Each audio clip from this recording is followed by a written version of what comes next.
Hello everybody, welcome to high priestess 7777। कैसे हैं आप सब लोग। मैं आ गई हूँ एक और फ्रेश रीडिंग के साथ, और आज की रीडिंग में हम चेक करेंगे कि आपके पर्सन की लेट नाइट थॉट्स आपको लेकर क्या होती हैं। रात देर तक अगर वो आपके बारे में सोचते हैं तो उनकी late night thoughts before going to bed, या जब आपका ख्याल आता है, एक ख़ास टाइम उन्होंने अपने आप को दिया हुआ है कि वो आपके बारे में सोचेंगे, तो उनकी लेट नाइट थॉट्स आपके लिए क्या होती हैं, किस तरह के कॉन्टेक्स्ट में वो आपको सोचते हैं, और किस तरह की सोचें उनको आती हैं जब जब कभी वो आपके बारे में आपको अपने जहन में लेकर आते हैं, स्पेशली एट नाइट। तो ये उसके ऊपर रीडिंग होगी। रिगार्डलेस आप लोगों की सिचुएशन क्या है, ये रीडिंग सबके लिए ओपन होगी। इनफैक्ट ये तब भी मैच करेगी जब जब आपके पर्सन आपके बारे में सोचते हैं और उनको लेट नाइट थॉट्स आपके लिए डेवलप होती हैं। So keep an open mind. Message वही लीजिएगा जो लगे आपको अपनी सिचुएशन से मैच करता हुआ। टैरो में ये मैसेजेस आए हैं, सब अपने ऊपर इम्पोज मत कीजिएगा और इनकी बेसिस पर कोई फाइनल डिसीजन मत बनाइएगा। हमेशा अपनी प्राइवेट रीडिंग लें, मुझसे लें या किसी और से लें, और जब आपको तसल्ली हो जाए कि आपने तमाम इन्फॉर्मेशन गैदर कर ली, तभी आप किसी कंक्लूजन पर पहुँचें। डिस्क्रिप्शन बॉक्स में मेरा नंबर मौजूद है, साथ में सेकंड चैनल का लिंक भी मौजूद है। दोनों ही चैनल पर रीडिंग लेने के लिए मेरा कॉन्टैक्ट नंबर एक ही है। So without any further delay, let's see कि आपके पर्सन की लेट नाइट थॉट्स आपको लेकर क्या हैं। This could be bold reading, हो सकता है लेट नाइट थॉट्स में रोमांटिक कार्ड्स भी आएँ, इंटेंस कार्ड भी आएँ, जो भी आएगा। So please keep an open mind and take what it resonates. ठीक है, देखते हैं कि आपके पर्सन की लेट नाइट थॉट्स आपके लिए क्या हैं। न्यू लव, ट्रस्ट, दो कार्ड्स आ रहे हैं। You deserve love and reconciliation. Okay, बहुत सारे लोगों के लिए ऐसा लग रहा है कि वो अपने पार्टनर से लिटरली रात को बात करते करते ही सोते हैं, और आपके पर्सन की भी ये हैबिट और ये रूटीन हो सकता है कि या तो टेक्स्ट मैसेजेस चलते रहते होंगे, या फिर व्हाट्सएप कॉल लाइव चलती रहती होगी, वीडियो कॉल चलती रहती होगी, एक दूसरे को देखते रहते होंगे। और ऐसा लग रहा है कि जैसे आप लोग मिले, गैप आया, फिर मिले, और अब आप काफ़ी हद तक दोबारा से रीबॉन्डिंग में हैं। और एक ये भी फेज़ है कि जब कभी भी आपके पर्सन आपको रात में सोचते हैं ख़ास तौर पे, तो वो एक रीबिल्डिंग वाली बात भी काफ़ी ज़्यादातर सोचते रहते हैं। फॉर एग्ज़ाम्पल, आप उनकी लाइफ में आए तो उनको एक न्यू फीलिंग्स डेवलप हुई, उनको लगता है कि एक अच्छा फ्रेश स्टार्ट था मेरी ज़िंदगी में, एक पार्टनर मौजूद था या मौजूद है। तो जब कभी भी वो आपके बारे में सोचते हैं तो आपने उनकी रोमांटिक फीलिंग्स को ज़रूर इग्नाइट किया। और सबसे बड़ी बात ये थी कि बहुत बोल्डली आप दोनों को एक दूसरे पर ट्रस्ट करना चाहिए था, जो कि किसी हद तक आपने किया भी। Specially being a female person, जो अगर जो रीडिंग्स देख रहे हैं, उन्होंने बहुत बोल्डली इस बात पे ट्रस्ट किया। एक स्ट्रेंजर के होने के नाते, तमाम चीज़ों को होने के नाते, आप लोगों ने एक दूसरे पे ट्रस्ट किया बहुत बोल्ड वे में। और हो सकता है आप दोनों के दरमियान इस प्रोसेस में, जब आप लोग इस प्रोग्रेशन फेज़ में थे, तो एक मोमेंट आया होगा जब आप दोनों एकदम से अलग हो गए, और उस चीज़ को आपके पर्सन बहुत स्ट्रांगली फील करते हैं कि जब अलग हुए तब वर्थ का आइडिया हुआ, जब अलग हुए तो फिर अंदाज़ा हुआ कि एक दूसरे के लिए कितने इम्पॉर्टेंट हैं। और जब आप लोग अलग हुए तो उस वक्त आपने ये रियलाइज़ किया कि मैं टेकन फॉर ग्रांटेड लेने के लिए नहीं हूँ। ये बात आपके पर्सन बहुत स्ट्रांगली आपके बारे में सोचते हैं कि you are very much in ego, और आपके लिए आपकी सेल्फ़ रिस्पेक्ट और सेल्फ वर्थ बहुत ज़्यादा है। और अच्छी बात भी है, होनी भी चाहिए, इंसान को अपनी वैल्यू करवानी चाहिए, तभी लोग वैल्यू करते हैं, वरना हर कोई डोर मैट बना देता है। तो आपके पर्सन की लेट नाइट थॉट्स आपको लेकर ये होती हैं। कहीं पर कोई अभी तक तो बीच में कोई ऐसा थर्ड इन्फ्लुएंस नज़र नहीं आ रहा। जहाँ पे भी जो भी है, एक तो बहुत ही प्रोटेक्टेड पर्सन, आप बहुत ही प्रोटेक्टेड पर्सन है, क्योंकि मैं इन तीन कार्ड्स में अगर गौर से आपको दिखाऊं, इन तीनों कार्ड्स में जो फीमेल इमेज है उसके साथ एंजल्स हैं। आप देखिए, इसके साथ एंजल्स हैं, इसके साथ एंजल्स हैं, इसके साथ एंजल्स हैं। तो रिगार्डलेस आपका पास्ट क्या रहा हो, आपकी लाइफ में बहुत लोग रहे हों, आपके पर्सन की लाइफ में बहुत लोग रहे हों, लेकिन जब कभी भी दो लोगों का यूनियन होता है तो इट्स ऑल ओके कि वो दोनों अपने अपने पास्ट के साथ आते हैं। और उस पास्ट के साथ आने में अगर आपके मल्टीपल पार्टनर्स रहे, वो भी इस वजह से बिकॉज हर इंसान बेस्ट से बेस्ट की तलाश में होता है। और जब वो एक फॉर्म में उसको एक पर्सन मिल गया, उसके साथ उसने कैसे रिश्ते को मेंटेन किया, मैनेज किया, लवर्स थे, मोर देन फ्रेंड्स थे, रोमांटिक पार्टनर्स थे, लव पार्टनर्स थे, स्पाउस रहा, एक्स रहा, जो भी मामला रहा, उसमें आपने अपने पर्सन को लिटरली ये फील कराया कि पार्टनरशिप में किस तरह से पैशनेट और इग्नाइटेड रह सकते हैं। और ये चीज़ जो है वो काफ़ी स्ट्रांगली आपके पर्सन को लेट नाइट थॉट्स में आपके लिए आती है कि आपने बहुत बोल्ड अटेम्प्ट्स शो किए, आपने बहुत बोल्डली इनके ऊपर ट्रस्ट शो किया, और ये कभी कभी आपसे थोड़ा सा पीछे हटते भी होंगे और इनको ये बात बहुत ट्रिगर भी करती होगी कि देखा जाए तो करेज मुझे दिखाना चाहिए था लेकिन उसने दिखाया। और एक टाइम ऐसा ज़रूर आया कि ज़बान की तुर्श होने की वजह से, हार्डशिप होने की वजह से, जैसे इन्होंने आपको लिटरली डिलिब्रेट एफर्ट से इन्होंने आपको दूर किया और आपने अपनी वर्थ को फिर रियलाइज़ कर लिया कि मैं ऐसे ही किसी के हाथों या हत्थे चढ़ने वाला इंसान नहीं हूँ। तो उनकी लेट नाइट थॉट्स में अपने आप को तसल्ली देने के लिए ये ज़रूर आता है कि जो है आप ईगो में हो जाते हैं, आपको अपनी बहुत पड़ी रहती है, आप सरेंडर नहीं करते, आप लेट गो नहीं करते। भाई नहीं करते तो नहीं करते। तो लेट्स सी मोर, आपके पर्सन की लेट नाइट थॉट्स आपको लेकर क्या हैं। आपके पर्सन की लेट नाइट थॉट्स आपको लेकर क्या हैं। आपके पर्सन की लेट नाइट थॉट्स आपको लेकर क्या हैं।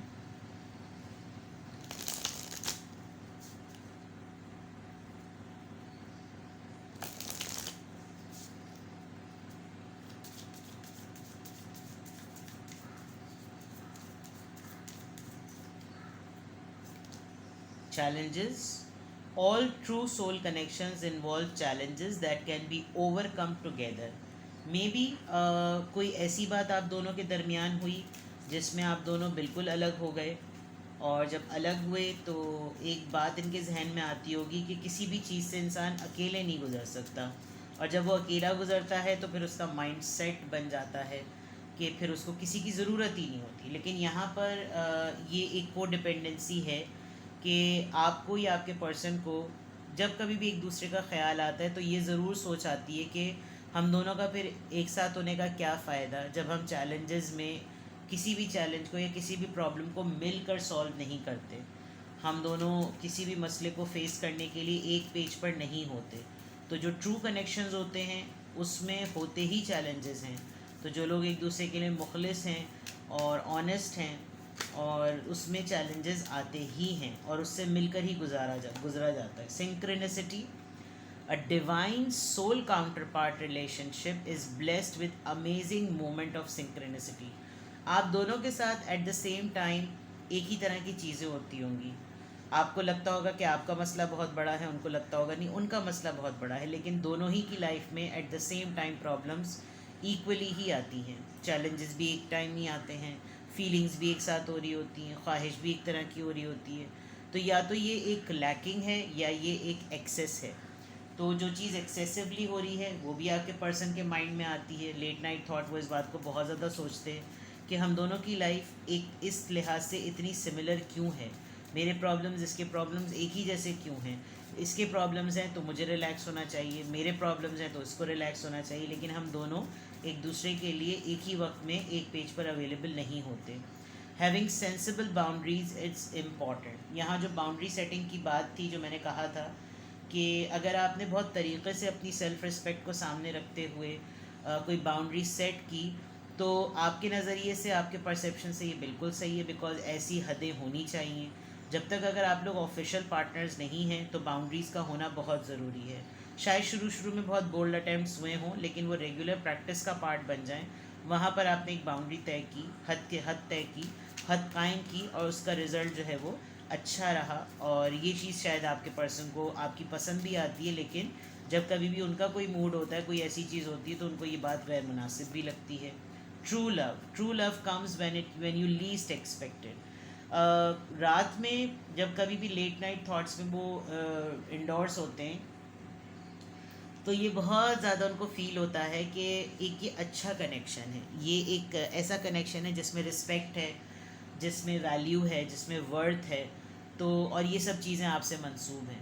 तो उनको ये चीज़ अच्छी लगती है कि उनका पार्टनर, वो जिससे वो बिलोंग करते हैं या जिसको कॉल करते हैं कि वो उनका पार्टनर है, उसके पास जो है वो ये तमाम चीज़ें जो हैं वो कैरी करना और उसको होल्ड करना है। चेरिश, आप लोग शायद किसी मोमेंट को बहुत अच्छे तरीके से आप लोगों ने सेलिब्रेट किया, आप लोगों ने वेकेशन, हॉलीडे, कंपनी, डेटिंग, जो कुछ भी की, आपने उसको मेमोरेबल बनाया है। तो this is something very nice about this relationship. Let's see more आपके पर्सन की लेट नाइट थॉट्स आपको लेकर। आपके पर्सन की लेट नाइट थॉट्स आपको लेकर। ये क्या हुआ हुआ, आधे टेढ़े आधे सीधे हो गए। एक सेकेंड, डेक को सही कर लो जनाब। आपके पर्सन की लेट नाइट थॉट्स आपको लेकर।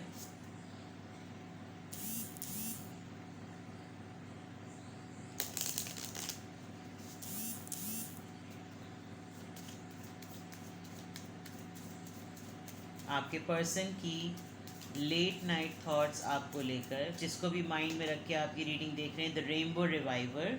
काफ़ी जॉयश कलर्स, हैप्पीनेस, फन और जोक्स आपके, और चेरिशिंग जिसे कहना चाहिए ना, मैनिफेस्टेशन। आपकी साइकिक एबिलिटी बहुत स्ट्रांग है, आप टेलीपैथिकली सेंस कर लेते हैं, और अब तक इन्होंने आपके बारे में जो कुछ भी विटनेस किया है उसमें इन्होंने देखा है कि आपने जब कभी भी डिस्कशंस में, बातचीत में कोई बात कही तो आपने वो करके दम लिया। तो एक डेडिकेशन और एक पैशनेट आपकी जो पर्सनालिटी है, वो चीज़ इनको आपकी बहुत प्रेज़ करती है कि ख़ुद भी गो गेटर एनर्जी, ख़ुद भी एक लाइवली पर्सन, और किसी चीज़ पर किसी से मदद नहीं मांगना, इंडिपेंडेंटली सब चीज़ें करना, और अच्छी बोल्ड पर्सनैलिटी है आपकी। स्पिरिचुअल मेच्योरिटी, आपने इनको शायद कुछ ऐसी बातें, कुछ ऐसे प्रैक्टिसेस, कुछ ऐसे लाइफ एक्सपीरियंसेस शेयर करके इनको आपने यकीन दिलाया होगा कि स्पिरिचुअलिटी जो होती है वो बचकाना हरकतों से नहीं आती। स्पिरिचुअलिटी में बहुत चीज़ें सेक्रीफाइस करने पड़ती है। सबसे बड़ी बात नफ्स की मजबूती। स्पिरिचुअल मेच्योरिटी सिर्फ रिलीजियस कॉन्टेक्स्ट में नहीं होती। स्पिरिचुअल मेच्योरिटी हर वो चीज़ है कि आप अपने पार्टनर को पाथवे पे लेकर चलें, और उस खुद इम्पोज ना करें उसके ऊपर कि ये मत करो वो मत करो। आप उसको जर्नी का पार्ट बनाएं, खुद आप वो करते रहें जो आपके अपने नॉर्म सेटिंग में क्लियर है बात, और अगले को उसके अटेम्प्ट से जो फ्रूट्स मिलते हैं वो उसको विटनेस कराएं कि देखो ये चीज़ सही है और ये चीज़ गलत है। आप देखें तो इनको लगता होगा कि आपकी लाइफ इतनी आसान नहीं रही। अगर एक फ़ीमेल की तरफ का पार्ट देखें तो वो बहुत ड्राइड और बहुत माउंटेन और बहुत स्टोनी सा है, लेकिन जब आपका पार्टनर आपके साथ चल रहा है इस जर्नी पर तो उसकी तरफ सिर्फ ग्रीनरी ही ग्रीनरी है। तो ये वाइस वर्सा भी हो सकता है, जो फीमेल देख रहे हैं उनके मेल पार्टनर ने ये किया होगा, और जो मेल देख रहे हैं उनके फीमेल पार्टनर ने ये किया होगा। तो आपके पर्सन लेट नाइट थॉट्स में इस चीज़ को बहुत ज़्यादा रियलाइज़ करते हैं कि आपके साथ आप प्रोटेक्टेड हैं, और आपको सेंस है कि किस तरीके से किस रास्ते पे चलना चाहिए, कौन से ऐसे अटैम्प्ट्स हैं जिनको करने से क्लैरिटी मिलती है, ज़िंदगी की क्लैरिटी मिलती है, अक़ल आती है, विजडम आती है। आप देखें इसके टॉप पर एक आई बनी हुई है, तो दैट मीन्स कि आपको डिसीजन, सबसे ज़्यादा इंसान के दिमाग का, उसकी अक़ल, उसके फ़हम का जो है ना पता चलता है कि वो जब वो फ़ैसले करता है, उसके फ़ैसलों से ही पता चल जाता है कि वो किस तरह का इंसान है। वर्दीनेस, मैंने अभी बात कही थी, आप सेल्फ़ लव बहुत ज़्यादा प्रैक्टिस करते हैं, और बहुत अच्छी बात है। आपको अपनी सेल्फ़ रिस्पेक्ट, अपनी इज़्ज़त नफ्स जिसको कहते हैं, वो बहुत अज़ीज़ है, और इसकी वजह से आपके पर्सन को लगता होगा कि अब बाज़ दफ़ा ये होता होगा कि कहते होंगे मुझ में और तुम में क्या पर्दा, लेकिन आपको लगता होगा नहीं, पर्दा और बाउंड्री हर जगह होती है, चाहे कोई कितना ही क्लोज़ क्यों ना हो। औलाद की माँ बाप से भी होती है, माँ बाप की औलाद से भी होती है, लव पार्टनर्स की भी होती है, हस्बैंड वाइफ की भी होती है, लवर्स की भी होती है, दोस्तों की भी होती है। बाउंड्रीज़ और सेल्फ़ रिस्पेक्ट हर मामले में होती है। सेल्फ़ रिस्पेक्ट बेसिकली कैरेक्टर की स्ट्रेंथन होने का एक ट्रेट है। तो ये चीज़ यहाँ पर मैंने पहले भी बताई थी। हो सकता है आपके पर्सन आपको बहुत ही ज़्यादा इस मामले में ईगोइस्टिक समझते हो कि इसकी तो अना का मसला बन जाता है, इसकी इज़्ज़त नफ्स, होता होगा तो होता होगा, किसी के कह देने से फ़र्क नहीं पड़ता, लेकिन है तो है। यिंग एंड यांग, एक बैलेंस पर्सनैलिटी। आपके पर्सन को लगता है जब आपको लेट नाइट आपको इमेजिन कर रहे होते हैं तो आपकी रूटीन को सुनते होंगे तो उनको लगता होगा कि यार ये भी काम तुमने कर लिया, यार तुमने ये भी काम किया हुआ है, अरे तुमसे ये भी हो गया, अरे वाह यार, तुम तो ये भी कर सकते हो, ये भी कर सकती हो। तो यानी कि वो काम जो कि गिव एंड टेक पे बेस करते हैं, वो काम जो सिर्फ एक कैटेगरी है जो सिर्फ मर्द ही कर सकते हैं, या वो काम जो सिर्फ एक ख़वातीन ही कर सकती हैं, उनका ब्लेंड करके जब आप उस डिस्कशन को बताते हैं, शेयर करते हैं, तो ये चीज़ें वो आपकी अप्रिशिएट भी करते हैं, आपको बहुत बोल्ड भी समझते हैं इस मामले में। उनको लगता है कि आपके अंदर दोनों ही चीज़ें हैं, आपके अंदर फायर है तो आप में वाटर भी है, तो आप में जो है वो सन भी है, तो आप में मून भी है। मतलब हर चीज़ का कलर शेड जो है वो आपकी पर्सनैलिटी में नज़र आता है। ठीक है जनाब, ये आपके डिवाइन मैस्कुलिन एक बहुत बोल्ड, एक वाइब्रेंट, एक बहुत ही अट्रैक्टिव सी पर्सनैलिटी हो सकते हैं, या आपके अंदर ये एक फ़ीमेल होने के बावजूद भी ये मैस्कुलिन एनर्जी होगी। और अगर आप मेल हैं ही जो रीडिंग्स देख रहे हैं, तो वो तो डेफिनेटली आपकी ये एबिलिटी आपके पर्सन की लेट नाइट थॉट्स में उनको फैंटसाइज करने में, इमेजिन करने में बहुत ज़्यादा, जिसे कहना चाहिए, हेल्प करती है। तो आपके पर्सन की लेट नाइट थॉट्स में ये चीज़ें बिल्कुल क्लियर हैं। नाउ थोड़े से ख़तरनाक कार्ड्स जिनको शायद मैं रिवील ना कर सकूं, लेकिन आपके पर्सन की लेट नाइट थॉट्स हैं आपके बारे में, तो I try my level best to get the most decent card, और वो मैं आपके सामने रख दूं। लेकिन अगर वो ना होगा तो मैं पलट दूंगी, लेकिन मैं आपको वो रीड करके पूरा बता दूंगी कि आपके पर्सन की लेट नाइट थॉट्स आपके लिए क्या हैं। ये बेसिकली रोमांटिक फेरी डेक है, और इसमें ज़्यादातर लेट नाइट थॉट्स में जो टिडिंग टिडिंग टुडुंग टुडुंग बातें होती हैं, जो मैं अपने डिवाइनली गाइडेड चैनल पर बहुत ज़्यादा बताती हूँ, ये उससे रिलेटेड होंगी। तो लेट्स सी कि आपके पर्सन की लेट नाइट थॉट्स क्या हैं आपको लेकर, किस तरह की फीलिंग्स डेवलप होती हैं जब वो आपके बारे में लेट नाइट सोचते हैं। तो आपके पर्सन जब एक आइसोलेटेड, एक मी टाइम में सिर्फ़ और सिर्फ आपके बारे में सोचते हैं, तो उनकी लेट नाइट थॉट्स आपको लेकर क्या होती हैं। Soulmate, yes it's a bold card. कड़ी, you have found your romantic counterpart. आपके पर्सन जो हैं वो जितना पॉजिटिव वे में आपको इमेजिन करते हैं, जितना अच्छे लेवल पर वो आपको इमेजिन करते हैं, उतना ही ये है कि वो आपके साथ हर तरह की इंटीमेसी भी जो है ना वो at the same time expect करते हैं। उनको लगता है कि ही और she has a right to do whatever they want, और इनको लगता है आपसे बेटर पर्सन कोई और होगा नहीं। ठीक है, इनफैक्ट ये भी जो है ना इमेज बड़ा ख़तरनाक है। चलें और देख लेते हैं आपके पर्सन की लेट नाइट थॉट्स आपको लेकर। डिवाइन टाइमिंग, अ सेरेंडिपिटियस इवेंट। अभी हो सकता है आप दोनों साथ ना हो, लॉन्ग डिस्टेंस पर हो, चीज़ें आप दोनों के दरमियान डिले पर जा रही हैं, डिलेबरेटली डिले हो रहा है, और आपको नहीं समझ में आ रहा कि इतना डिले क्यों हो रहा है। मीटअप नहीं हुआ, बहुत दिनों से मुलाकात नहीं हुई, तो आपके पर्सन लिटरली आपके साथ जो है वो मीटअप चाहते हैं, मीटिंग करना चाहते हैं। आपके पर्सन की लेट नाइट थॉट्स आपको लेकर। साइकिक कनेक्शन, टेलीपैथिकली मैंने कहा था कि आपको रात को सोचते होंगे, तो कनेक्शन जो है वो इमेजिन करना इनके लिए आसान हो जाता होगा। जो ये सोच रहे होते होंगे ये वो आपको लिटरली टेलीपैथिकली कम्युनिकेट करते होंगे, और आपको बिल्कुल वो अल्फाज जो होते हैं वो अपने अपने कानों में सुनाई दे रहे होते होंगे। वो फील होता होगा आपको कि आपको कोई डेस्परेटली जो है ना कोई आपको सोच रहा है। ठीक है, और देख लेते हैं आपके पर्सन की लेट नाइट थॉट्स आपको लेकर। Let go of the past, मैंने कहा था कि मिले, ब्रेकअप हुआ, मिले, फिर मिले, तो ऐसा लग रहा है कि जैसे आपको कन्विंस कर रहे हैं कि पास्ट में जो कुछ भी हुआ उसको क्लियर कर दो, ताकि जो अच्छी एनर्जी है वो ज़्यादा क्लैरिटी के साथ आगे आए, और पुरानी बातों को भूल जाओ। और इनको दिल चाहता होगा कि बिल्कुल फ्रेश स्टार्ट हो जाए हम दोनों के दरमियान, और तमाम चीज़ें जो हैं पास की निकल जाएं। बर्निंग डिज़ायर, जब रात को लेट नाइट सोच रहे होते हैं तो कुछ ज़्यादा ही एक्सट्रीम लेवल का, जिसको कहना चाहिए हर तरह के ही लेवल से ही आपको सोच लेते हैं, तो ख़तरे की घंटी है नाज़रीन। सोचो पे किसी का कोई अख्तियार नहीं होता। Time apart, a time of separation, शायद आप लोग टेम्परेरी मीटअप्स होते हैं आप लोगों के, मिलते हैं फिर बिछड़ जाते हैं। लॉन्ग टर्म या डेली बेसिस पर आप लोग की मीटिंग नहीं हो पाती, और अलग होने का फेज़ ज़रा ज़्यादा होता रहता है। तो वो वक्त बहुत याद आता है इनको जब लेट नाइट सोचते हैं कि वो लास्ट मीटिंग, वो लास्ट चेहरा, वो लास्ट ग्रीफ चेहरे पर कैसी थी, वो आंखों में आंसू, वो जुदाई का लम्हा, वो तमाम चीज़ें इनको बहुत ज़्यादा याद आती हैं। और टाइम ऑफ सेपरेशन, यानी वो जो लम्हा था जब आप दोनों एक दूसरे से अलग हो रहे थे, जब आप लोग की लास्ट मीटिंग हुई थी, तो वो चीज़ जो है ना इनके माइंड में बहुत बहुत बहुत ज़्यादा आती है। मैं बहुत दफ़ा डेक को जो है वो शफ़ल कर चुकी हूँ, लेकिन इस डेक में बार बार ये वाला कार्ड आया है फॉरगिवनेस का। तो कोई आप दोनों के दरमियान बात ज़रूर ऐसी हुई है जिसमें जो है वो बहुत डेस्परेटली इस चीज़ की ज़रूरत है कि आपके पर्सन जो है वो आपसे फॉरगिवनेस डिमांड कर रहे हैं, और या तो आपने उनको माफ़ करना है या उन्होंने आपको माफ़ करना है, पास की एनर्जी क्लियर करनी है। तो ये तमाम चीज़ें बिल्कुल क्लियर हैं कि उनकी लेट नाइट थॉट्स आपको लेकर इस तरह की होती हैं, और ये रोमांस को लेकर, दोस्ती को लेकर, मोहब्बत को लेकर, पार्टनरशिप को लेकर, तमाम चीज़ों को लेकर बिल्कुल क्लियर एनर्जी है कि उनकी लेट नाइट थॉट्स आपको लेकर ये हैं। ठीक है, तो ये थी आपकी रीडिंग। कुछ भी आपसे रेजोनेट करे कमेंट्स कीजिए, और इफ अगर आपको कोई क्लैरिटी हो, कोई क्वेश्चन पूछना हो, तो I am available for you. Take best care, bye bye.